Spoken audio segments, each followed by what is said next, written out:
from websites being blocked to social media platforms being restricted and online activists incarcerated. Internet freedoms around the world are in peril. That's according to the latest assessment of 72 countries conducted by the human rights group Freedom House.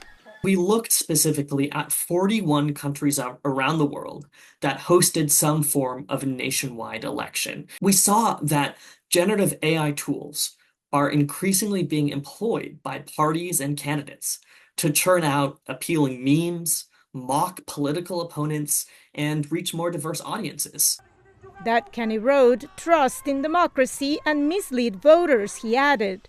Earlier this year, deepfake videos of Indonesia's presidential hopefuls Anies Baswedan and Prabowo Subianto, who don't speak Arabic, showed them making remarks in that language, apparently to appeal to Muslim voters.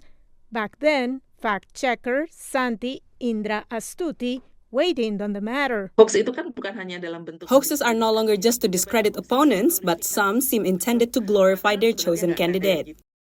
But Indonesia does not fare the worst in this year's Freedom House report.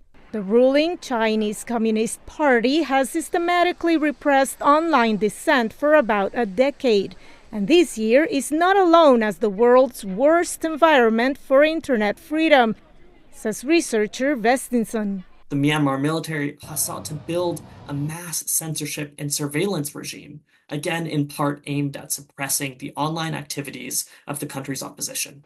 Not everything is bad news. Zambia's civil society, for instance, has succeeded in pushing back on digital restrictions, and Chile showcases incredibly strong safeguards for human rights online, the report says.